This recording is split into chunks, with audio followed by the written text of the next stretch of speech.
Hey everybody, and welcome back to the Big Mukbang Theory. I'm KT, and today we're gonna do something really cool. We're going down south. Paya! We're actually gonna go with Southern cuisine tonight. You know, normally I have a lot of Italian things that I do, a lot of Midwestern things, but tonight we're gonna be doing KT's collard greens.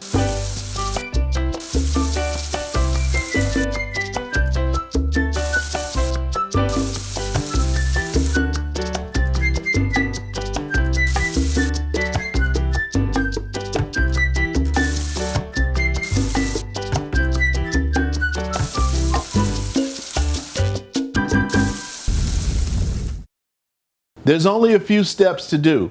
I don't do a very complicated collard green recipe where I have a roux and a lot of the things that other people do. I keep it really simple because the main thing is I'm trying to keep the level of sodium down.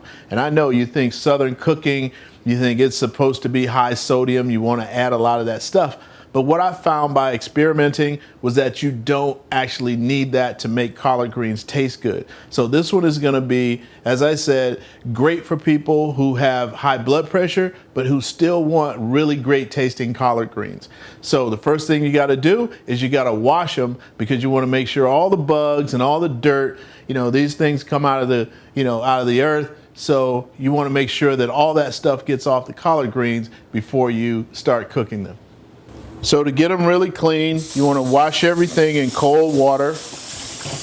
I usually give them a big rinse the first go round. I open up the batch of greens that I have, and tonight I'm only doing one batch. Typically, if you're going to feed a group or like a small family meal, you're going to need at least 3 bunches of collard greens. But since tonight it's just my wife and I'm only going to do one bunch of collard greens, but it's the same process. So you want to make sure you rinse them all very good, and then you'll go back and forth. I'll put water on this side and wash the dirt out of this side, and then I'll go back and forth about 3 or 4 times until I can get a good amount of the dirt off. And then I'll also fill up the sink at least once with some apple cider vinegar and submerge them in there.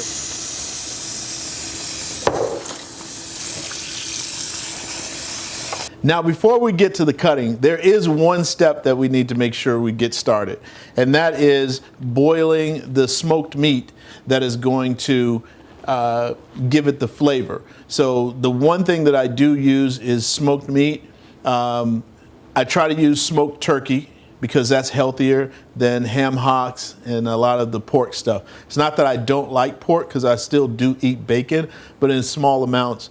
But for this, we're gonna use smoked turkey. I have a smoked turkey wing and a smoked turkey drumstick that I'll be using. So we gotta fill up our pot here with water, just water only.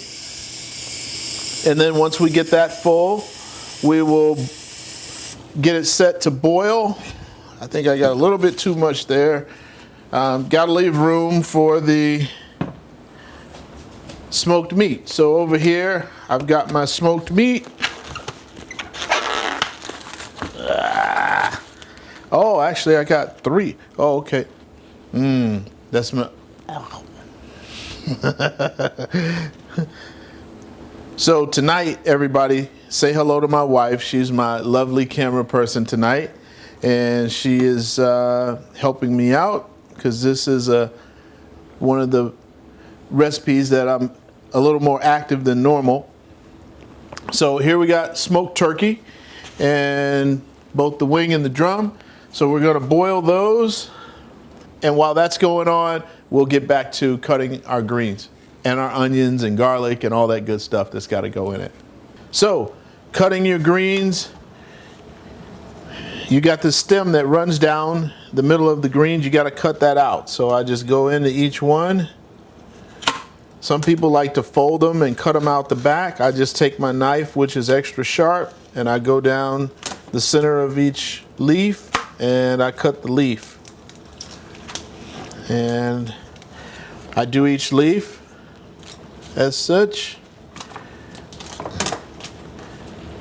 And then normally I do about 5 to 7 leaves at a time. Once you cut the stem out, then you just roll it up like so. And then you take it and you just cut it in slices. So you're going to have thin strips. By the time you get done, you'll have bunches of thin strips. And what this does is it will help the greens cook and be nice and tender. Okay, now we have our greens cut, chopped. We've also got our onions and our garlic all chopped up. And the smoked meat has been boiling and the flavor is in and it's created the broth. So now all we have to do is start adding our greens. And you'll add it to the freshly boiling water because you want to boil them. We're going to boil them, blah, blah, blah. We're going to boil them for about 30 minutes. So we just add them in, and you don't put them all in right, just dump them in. You'll put in a handful at a time, and then you'll push them down. I like this spoon. This is one of my favorites because it can scoop up stuff, even spaghetti. But you want to push them down in there, and then you want to let that water start boiling again, and then you'll add the next ones. And then you'll let them cook for about 30 minutes. They're going to cook down real nice. Okay.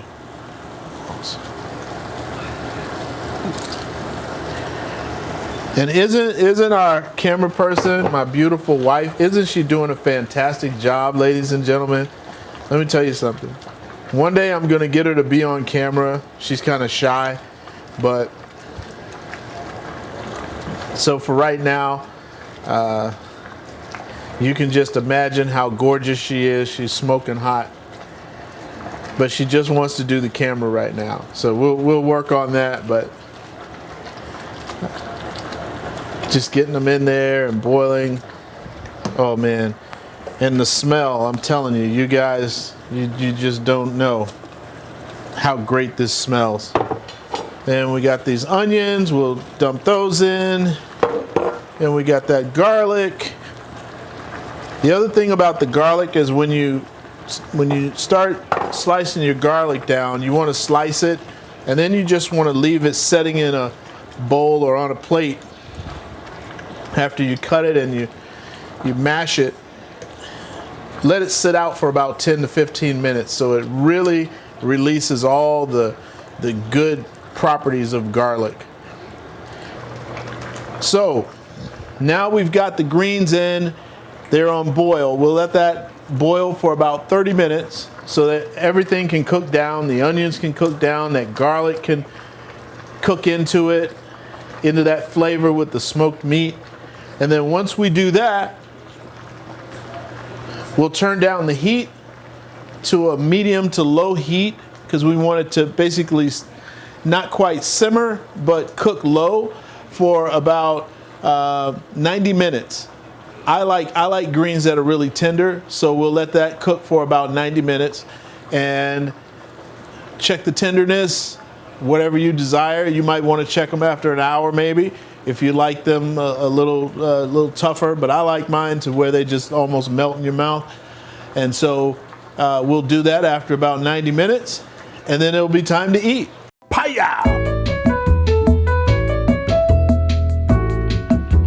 So now all you do is add your Cajun seasoned chicken breast and your buttermilk cornbread drizzled with honey and a light bourbon barbecue sauce for dipping, and you're ready to eat.